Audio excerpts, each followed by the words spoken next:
Hey, what's up everybody? So happy to see you here on another Lost In, where we talk about cool cars that have made their impact on the automotive landscape. Strap in, let's go.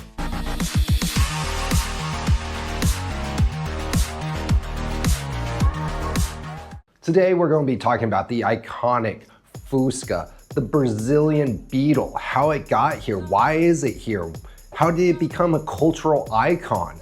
Here in Brazil, it's affectionately known as the Fusca. This is a unique and compelling story of a global icon adapting to cultural, economic circumstances. While its German parentage is undeniable, the Brazilian version evolved into its own distinct entity, shaped by a protectionist government, local ingenuity, and a deep-seated connection to the Brazilian coração that cemented its place in the automotive landscape and automotive history down here, becoming part of the cultural identity. Volkswagen's presence, of course, begun in 1953 here in Brazil. Initially as an assembly operation, the Brazilian government, their policies aimed at fostering a domestic automotive industry, which was a progressively increase in a requirement of locally developed automotives, cars. These policies effectively shielded the Brazilian automotive industry from outside competition. This forced Volkswagen do Brasil to develop their own local chain of parts and supplies and engineering capabilities. The result of this, that the Fusca that was originally as a knockdown kit became a truly Brazilian vehicle. In 1959, the first made in Brazil Fuscas rolled off the production line out of the plant in São Bernardo do Campo, marking a significant milestone for Volkswagen do Brasil and Brazil's industrial prowess. The Fusca's success was phenomenal. Boom, huge. Its simple, robust design, air-cooled engine was perfectly fitted to Brazil's rough terrain, which often include unpaved roads, cobblestone nightmares, and challenging climates to say the least. The car's ease of maintenance was simple, easy, with readily accessible parts made it a mechanic's wet dream. And this was a practical choice for a burgeoning middle class. For many Brasileiros, the Fusca was their first car. With a newfound mobility and freedom, this became Brazil's #1 selling car for an incredible 24 years, 1958 to 1986. And its market share at one point exceeded 50%. That's a big slice of the pie. However, the isolation of the Brazilian market led to a fascinating divergence in the Fusca's development. Unlike the European counterparts, the Fusca stayed primitive.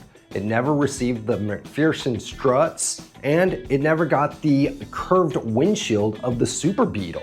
Instead, Volkswagen do Brasil focused on baby steps in its development. Unique variants arrived, all using the air-cooled platform, and this led to creations like the Brasilia, a hatchback with a modern body with way more space and the same wheel diameter. It was even an inch shorter than the Fusca, and even the sporty SP2. This independent development path not only suited local economies, but also showcased but also showed Volkswagen do Brasil's local engineering prowess and adaptability. The end of the Fusca's production in 1986 was not the final chapter.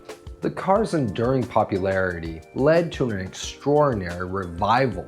The president of Brazil in 1993, Itamar Franco, in a move driven by nostalgia and an urge to increase the Brazilian economy, suggested to Volkswagen do Brasil that they bring back the Fusca. The last version of the Fusca, often referred to the Fusca Itamar, lasted until 1996. While this second production run was not as commercially successful as the first run, it underscored the deep emotional connection that the Brasileiros had with this beautiful vehicle. The Brazilian Fusca is really a cultural artifact. It embodies a period of rapid industrialization and social change, a time when individual mobility became a reality for the mass.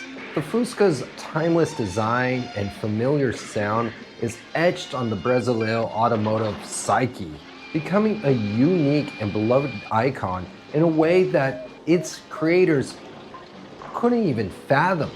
Tell me what you think of the Fusca. Should we get one of these little things? Build it up? Tunado it? Stance it?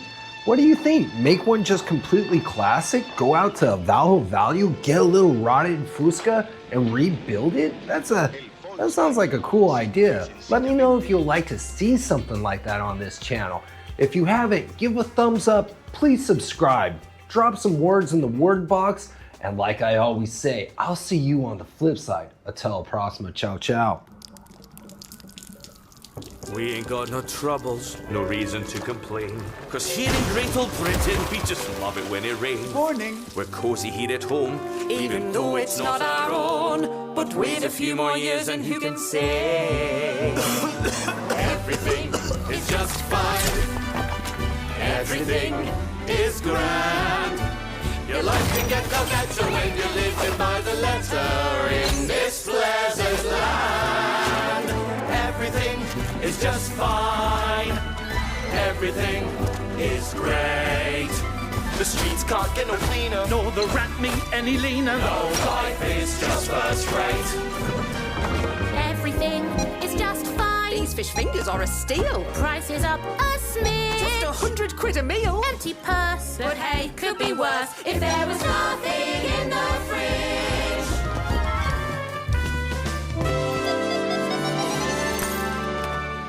Strategic realignment means I get to work for myself. Yeah! Paying off my law degree with tips from each delivery. Excuse me, sir, I have your tandoori. Everything is just fine. Everything is grand. Your life can get no better when you're living by the letter in this pleasant land. Everything is just fine. Everything is great. We're soldiering on. We're doing our bit. We're off to Dubai. It's time to jump ship. We're tightening our belts with a stiff upper lip. 'Cause